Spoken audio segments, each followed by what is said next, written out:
Welcome, everybody. This is a regular scheduled meeting of the Auctioneer Commission. We'll go ahead and take roll then, just to establish quorum. John Thorpe.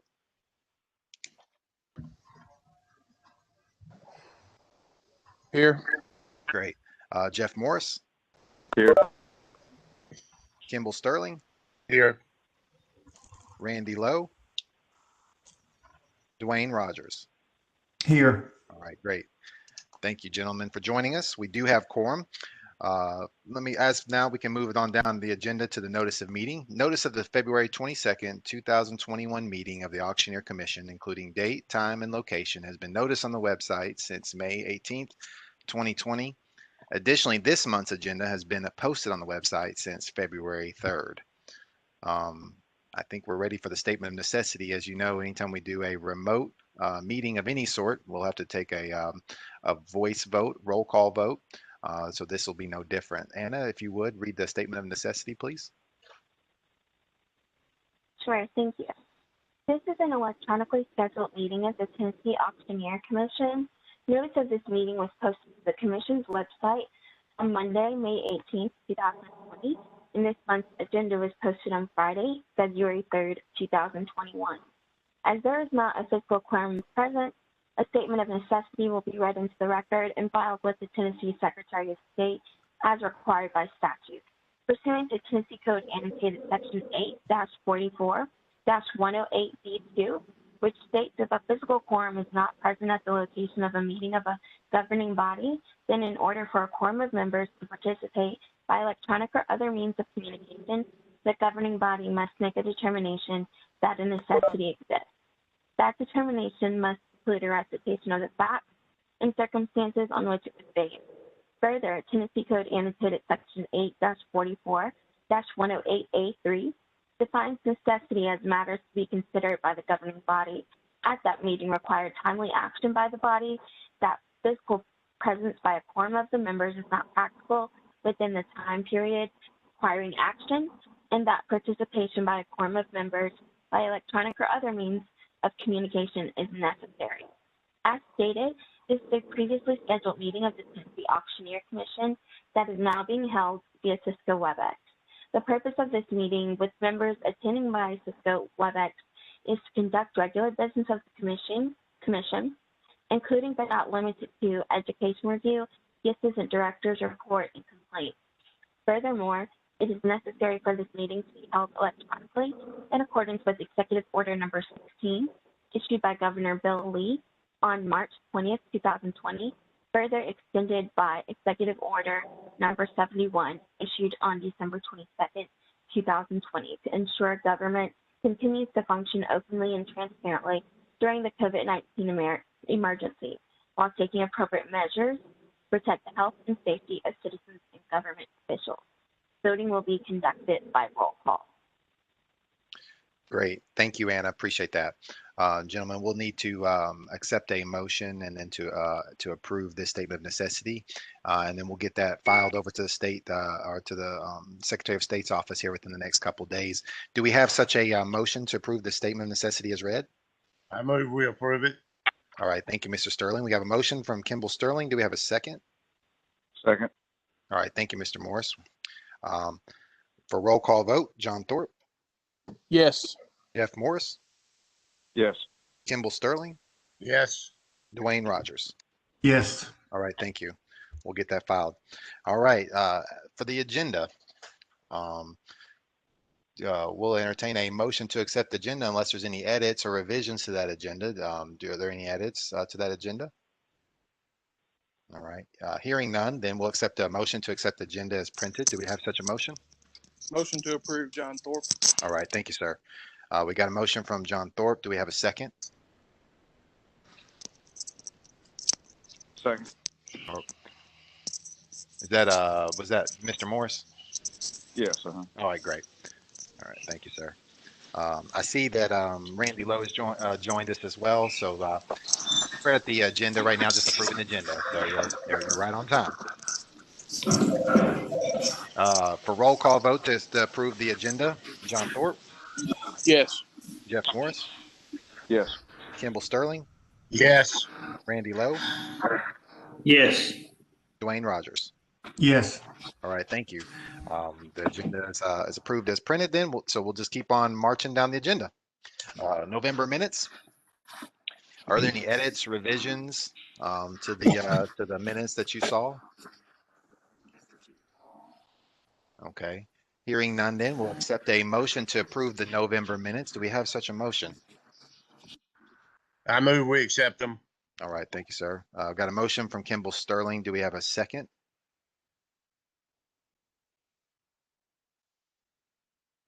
Second. All right, thank you, Mr. Morris. All right, we have a motion from Kimball Sterling, a second from Jeff Morris to approve the November minutes for roll call vote. John Thorpe, Aye. Jeff Morris, Yes. Kimball Sterling, Yes. Randy Lowe, Yes. and Dwayne Rogers. Yes. All right, great. That is approved. On to the director's report. We'll go over the budget real quick, and then the election of officers. We'll have a couple items. We have a new seminar date. I'll discuss that in a second as well. But then we'll move to election of officers and that seminar date. All right, for your budget, we usually take a little bit more time at the beginning of the year to cover the prior fiscal year. So we've done that by posting the reserves for both the operational budget and then the education and recovery budget. And then we'll get into our trending budget for this year, which you're of course accustomed to seeing that. So you won't be a stranger to that. Let's look at the operations budget last year, the reserves. This will all be for informational purpose. I'm happy to entertain any questions you have, but this won't require any action on our part. Just this is for our information to keep with us. All right, we'll start with the big picture. We're going to look at that last column, fiscal year prior, 19 through 20, and we're going to look at total expenditures last year, which is a compilation of the trending budget that you see every single meeting. That resulted in a total expenditure of 135,000 roughly. Our net revenue was 127,000, which put us in a negative of about $7,500, which still put our reserve balance at 464. So we detracted a little bit there. Of course, as you know, we took some hits with the licensing. As you recall, when you remove firms and galleries, that's a big part of our licensing revenue. So, we're tracking that, keep an eye on that. I haven't seen anything that's been necessarily alarming. We get those trending budgets, and then we're in conversations with administration and accounting and fiscal throughout, should there be any upticks. So we're looking at, we've also been able to, I don't foresee that we'll see a lot of extra legal cost backs, since we're not moving rules. Of course, with the pending lawsuit, that could be a chunk there down the road. But right now, just as a part of our daily operations, we don't have any big rule changes in the pipeline right now, and we're nothing on the horizon that we should see a big increase. So that is our reserve balance last year. Now to the education and recovery reserve balance. The total expenditures were 64,000 last year, and that would be our newsletter and our CE seminars and the like. Total revenue was 36,000, which left us a net deficit of 28,000, and so our overall balance is 270. So that's one thing I did want to have a conversation about. That total revenue, we've seen a huge decrease there because, again, with firms and galleries not adding to the that $50 fee that we get on those licensees for the Education Recovery Fund, you've got a lot of licenses there that won't be added. So we suspect that we'll probably trend in the deficit for a while. So I'm not necessarily alarmed by that. I was interested to see this year because I knew that it'd be impacted. So we'll have to control those expenses, which means that probably there will be no more funding like we did with TAA funding recently. Probably little to none of that. And we'll probably have to be careful with some of our CE seminar and newsletters to try to control those expenses as well. But there's mechanisms to do that, and we are anticipated that may be on the horizon. So we'll continue to track that. If there's any shifts that I need to that materialize and need to be communicated to the rest of the board, I'll certainly do that and keep you in the loop. But we're tracking those. We know where that's from. That's not terribly surprising to any of us. Unless there's any questions there, I'd like to move on to the trending analysis, our I have budget this year. Yes. Lynn, I have a question. This is Jeff Morris. Yes, sir. I know y'all just got that $64,000 lumped in as third party. Is there any kind of breakdown that you can provide of what that is? Mhm. Yes, sir. That's this what you're seeing, and this is a mirror this budget. Those line items. If you look at the operations budget, same line items. That's CE seminars, newsletters. That's what that is. Yeah, I know, but how much are we spending on newsletters and how much are we spending on seminars is what I was trying to figure out. Oh, I see. Yeah. Yeah. You're looking at about, let's see, roughly, I've seen bills for the seminar, $16,000 to $17,000 per seminar, and you've got 3 of those a year. And then the newsletter, roughly about a little over 4,000, probably 42 to 4,500, somewhere in that sort of under 10,000 for the newsletters. So the majority of that is your CE seminars. Okay. And are we obligated to do that? There is a that contract is contingent upon availability of funds, and then plus there's also we can negotiate that as well. There's also a clause underneath that allows for some freedom. Right. Well, what I'm thinking is, CE is so easy to get these days. I mean, I appreciate the fact that we're providing that service, but if we're doing it to our own detriment, we might want to pay attention to that a little bit. No, your instincts are correct. We've been Roxanne and I have been watching that and have been having that discussion. So you're right on. You're within that same vein. Okay, good deal. Yes, sir, no. Glenn, I have another thing to say about the educational fund.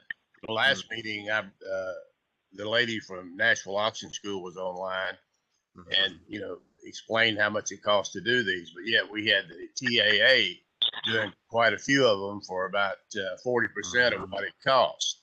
And I think we need to look into letting the TAA handle our seminars rather than Nashville Auction School, because they're offering 2 times or 3 times as many classes, and they look like good classes. It's something I think the commission needs to look into. We're spending too much money, I think, for the 3 times a year with National Auction School when we have good auctioneers in the TAA, which I'm not a member of, but I'm not, putting it on them because I'm a member. But I think something needs to be looked at there. Oh, everything is on the table, of course. We do have a contract with Nashville Auction School for the next 5 years, but there's 2 paragraphs there. It's subject to funds availability and then termination for convenience. So there are options, and all of what's been discussed today or inferred by the commission are certainly a part of that. Okay, thank you. It needs to be looked into. Yes, sir. All right, thank you. Any more questions in regards to that? Okay. Moving on, then we'll move on to the 3rd page of our budget there. Let me pull that up. All right. At our last meeting in November, we covered the months of July through September. So as a result, we'll primarily be looking at the last 3 months of record since then. That would be October through December. That's going to be our focus today. As for October, November, the revenues were slightly down, but very closely mirror that of the previous fiscal year. If you note at the trending, the historical trend below, licensing and case revenue and expenditures, and you look at that at the bottom of the page, you'll notice that the revenues and expenses closely mirror. So I didn't see anything that just kind of flagged for me to be of concern. We were in a deficit both those same 2 months last year as well. We did have more legal cost backs and subsequent investigations expenses. And that will be reflected in the upcoming legal report. You'll see that when we discuss that legal report. We sent, I believe, at least one of the cases out for investigations, and then there was some follow up there that required some more effort on the part of our legal team. So there'll be some of that will be reflected in legal cost backs. But other than that, nothing outside the ordinary that I saw. Right now, for the year, we're trending in a surplus of $10,000. So we're in good stead right now. Any questions in regards to that? Okay. Hearing none, then we can move on to the election of officers. So right now, our election of officers are the current chair is Mr. Thorpe, and our vice chair is Mr. Lowe. This is your opportunity to move forward with any nominations you may have in regards to those two positions. Do we have any nominations?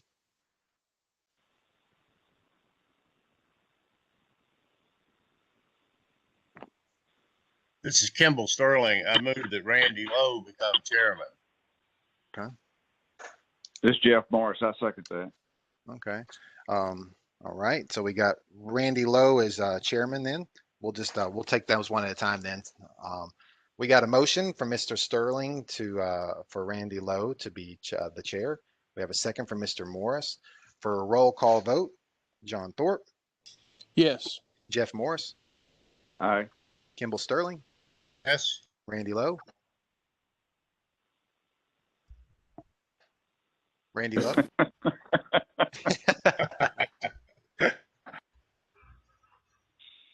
Are you abstaining, Mr. Lowe, or were you going to vote on that one? You can't. Sure, I'll vote for myself. Okay. And then Dwayne Rogers. Yes. All right, great. Mr. Lowe, you are our chairman then. For our vice chairs, since we have a vacancy there. This is Jeff Morris. I'd like to nominate Kimball Sterling as vice chair. All right. Kimball Sterling. All right. We have a nomination from Mr. Morris for Kimball Sterling to be vice chair. We got a second from Mr. Thorpe. For roll call vote, John Thorpe.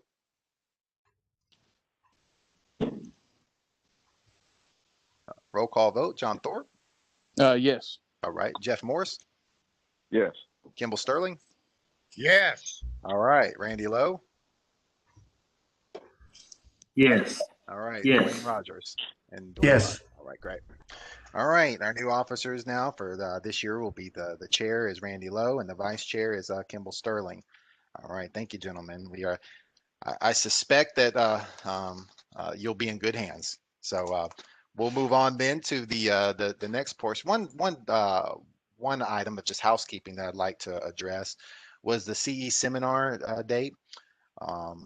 The Middle Tennessee seminar at the Manchester Coffee County Convenience Center was canceled this past Thursday due to inclement weather. As you all know, there was a lot of sort of last minute adjustments that needed to be made due to that winter storm that hit all of us. So that being one of them. And they would like to reschedule for Wednesday, March the 3rd. Same place, same speakers, nothing's changed there.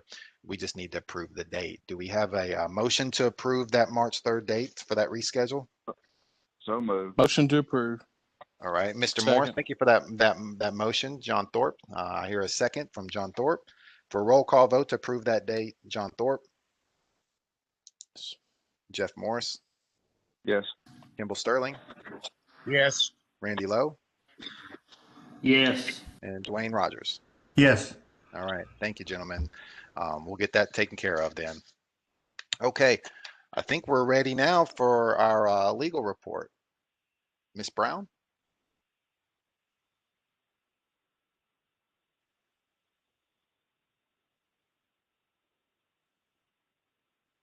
I believe Shalina Brown will be bringing that to us. I think she's currently on mute, but we'll be addressing the commission here in a moment.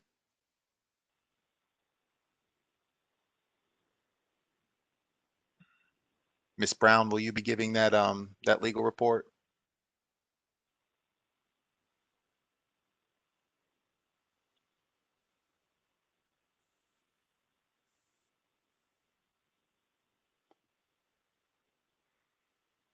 Shalina, will you be giving that legal report?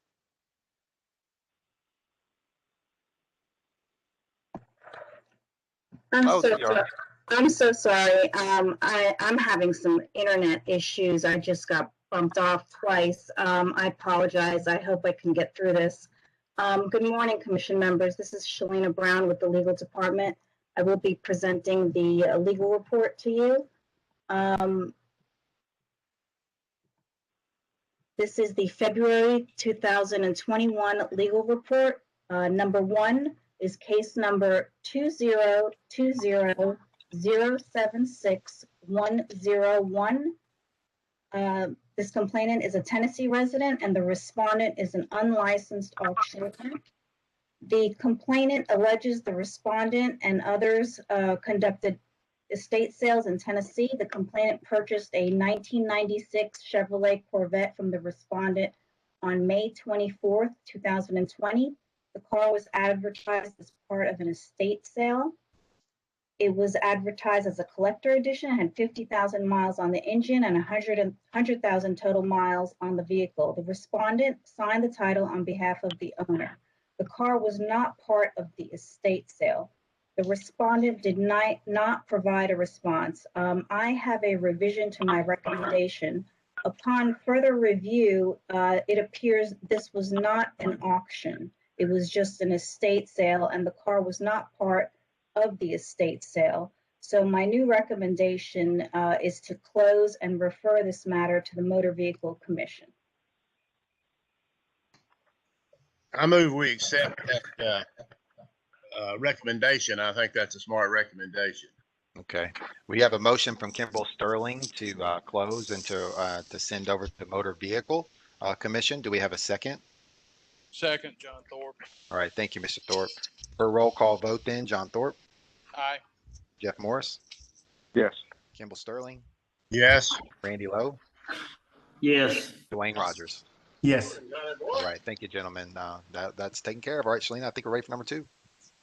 Okay, number 2, 2020096441. The complainant is a Tennessee resident and the respondent is a licensed Tennessee principal auctioneer. The complainant alleges that the respondent held an auction on October 10th, 2019 at 2 p.m. The complainant alleges the respondent engaged in unethical actions and violated the auctioneer's standards while representing the complainant. The complainant states the respondent misrepresented the quality of service and the expected outcome of the auction in comparison to the actual results of the auction, and as well as the conduct engaged in by the respondent and staff during the auction. The complainant alleges those connected and employed by the respondent were purchasing property and taking property from the auction.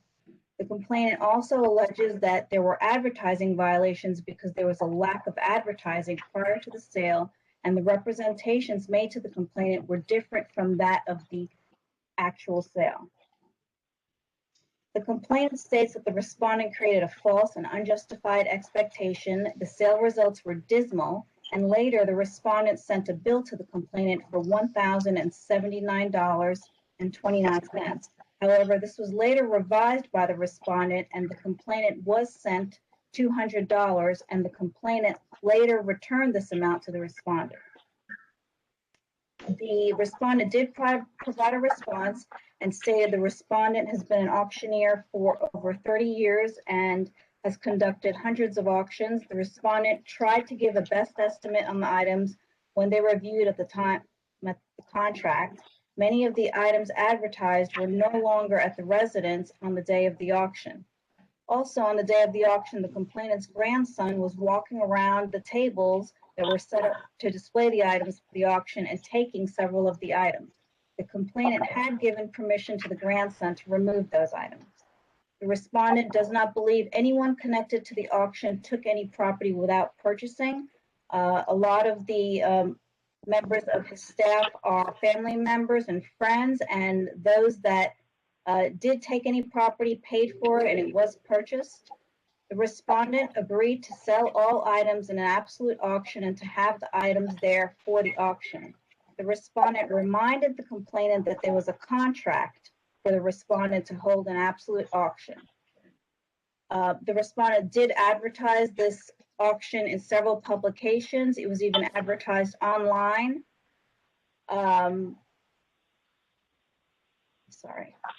It was even advertised online prior to the auction. The respondent had been trying to assist by providing a service to a client in need of help. The outcome or the price of the item sold in comparison to the amount of the money given for the item was the result of an auction held where the price was derived from what the public would be willing to pay for each item. The respondent also allowed the complainant's brother to purchase the remainder of the auction contents when requested, and the complainant authorized this purchase. The respondent did not bill the complainant for the labor involved due to the number of items that were not sold and those that had been sold in lots. My recommendation is to close this matter. I move we close it. All right, thank you, Mr. Sterling. We have a motion to close from Mr. Sterling. Do we have a second?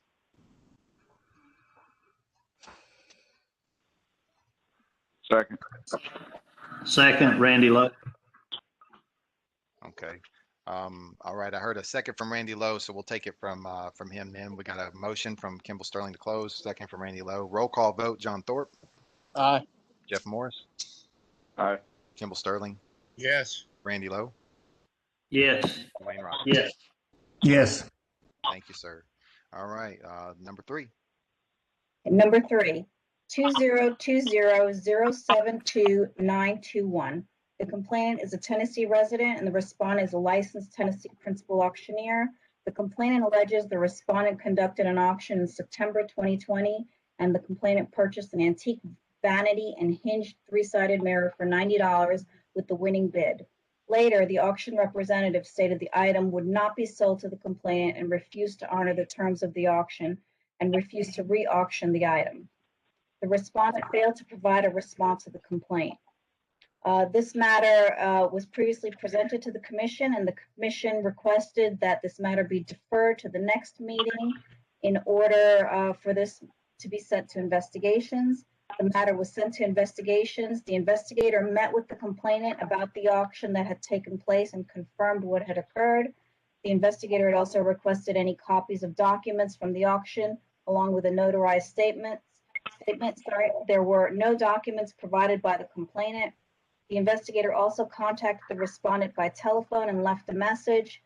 The investigator did not receive a return phone call and left another message, and finally was able to speak with the respondent's office and spoke to the secretary and explained that the respondent was ill and had not been in the office. The email was also no longer valid for the respondent, and the secretary provided a different email address for the investigator to contact the respondent.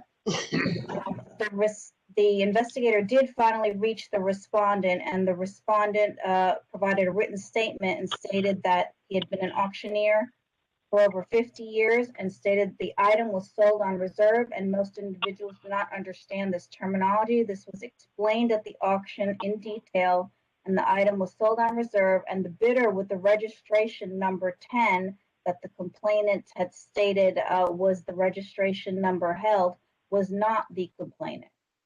The complainant was again contacted by the investigator to find out about any documents, and the complainant responded and stated that the complainant no longer wanted to pursue the case and wanted to close the complaint. The investigator did receive the advertisement. However, the copy was illegible and the terms and conditions were not clear or readable. My recommendation is to close this complaint.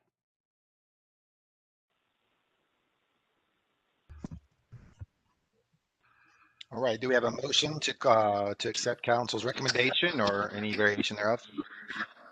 I move we concur. All right, thank you, Mr. Thorpe. Second. We have a second from Mr. Lowe. Roll call vote, John Thorpe, Yes. Jeff Morris, Yes. Kimball Sterling, Yes. Randy Lowe, Yes. Dwayne Rogers. Yes. All right, number 4. Number 4, the following cases are to be represented to the commission for reconsideration. Number 4 is 2019036521. The complainant is a licensed auctioneer firm and the respondent is an unlicensed individual.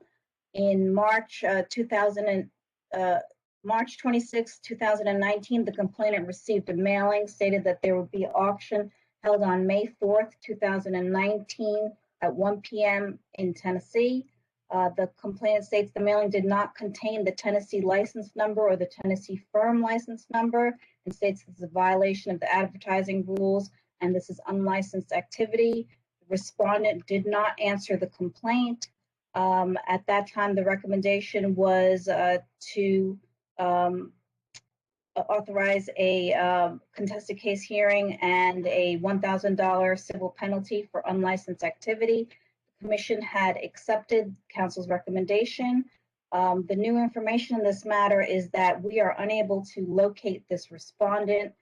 According to what we found, the respondent resides in Florida, and there were several attempts to locate the respondent in Florida. However, each address was invalid. The respondent is no longer conducting auctions in Tennessee. I'm unable to proceed with this contested case proceeding for unlicensed activity because I cannot serve this respondent with a notice of hearing and charges. My new recommendation is to close and flag this matter. All right. Do we have a motion in that regard?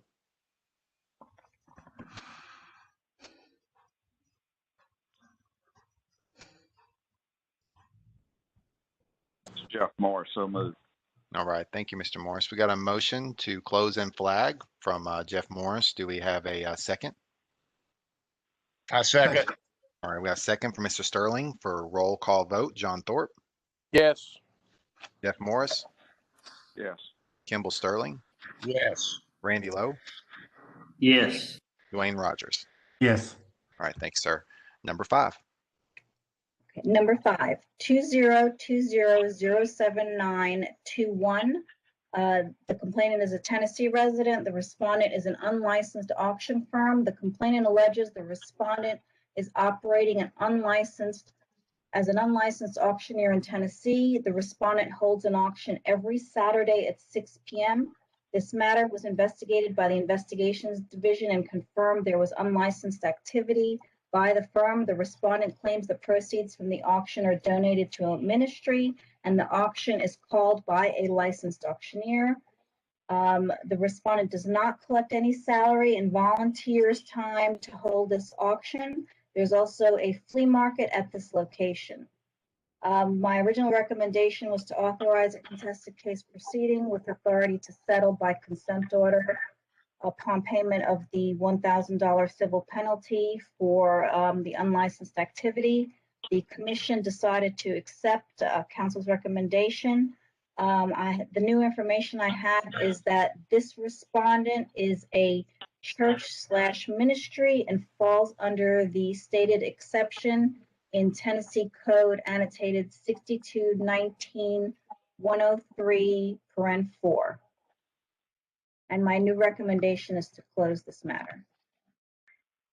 All right. Do we have a motion in that regard? I'll make that motion. All right. Thank you, Mr. Rogers.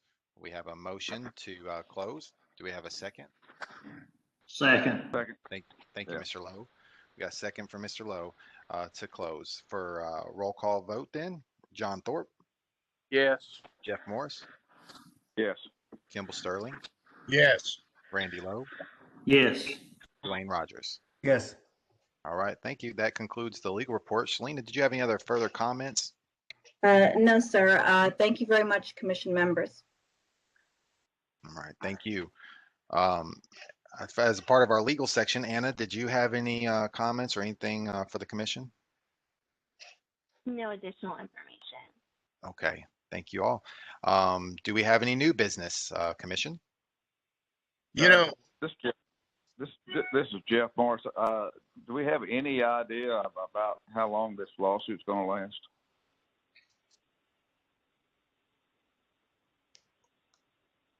I don't have any I updates. can give an update, I guess. The answer is I don't know. Okay. But it's still moving forward. I think recently we have conducted some discovery, some depositions of different individuals. So we're still a little ways out of this coming to a conclusion. But if we have any substantive or very important issues, of course, we'll brief the commission with it. But I do not have a timeline for that, especially with the court system kind of being a little bit backlog due to the COVID-19 issue. Right. Thank you, Anna. You're welcome. All right. Any more new business or any comments, questions from the commission? Yes, this is Sure. Kimball Sterling. I have a comment. I'd like to thank John Thorpe for his service as chairman of the commission. I've been on it, short while, but he's done a great job. I think you just need to change it every now and then to give everybody a shot. And he was always there. He was always right. He was never wrong. John Thorpe was never wrong. That's what I like about a chairman of a commission. Mhm. And I'd like to thank Randy Lowe for stepping up to be chairman of the commission. Thank you, Mr. Sterling. Those are well-deserved comments. Appreciate that. Hey, Kimball, it's Jeff Morris. I appreciate those comments, and I second that. I think John's done an outstanding job and to be commended for his service. Hey, I agree with most of that, except for John is always right. I think Glenn should buy him a $5,000 gold watch. Yeah, I'll look into that. Is that a motion? Yeah, right. Yeah, we need to memorialize that. Y'all are breaking up. I'm losing you. I'll tell you something else I'd like to comment on. I live in the Tri-Cities. We have about 600,000 or 700,000 people in our metropolitan area of the three cities. About 80% of our auctioneers are still running firm numbers and not putting the principal auction license because they have a firm number.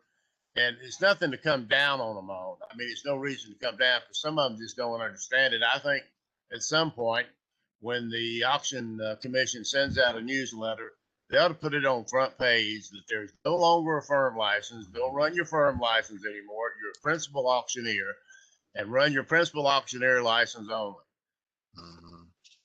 Yeah, that's a good point, Ms. Sterling. I'll let Ressa know because she typically asks for comments from the commission recommendations when they're putting that together. So I'll shoot her a note.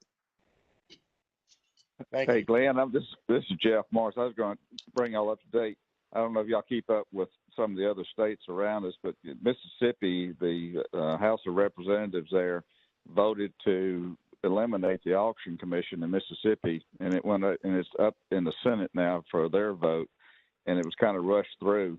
But there's some movement, and I'm a past chairman of the NALOA, which is the organization that oversees all the states in the country as far as licensed law officials.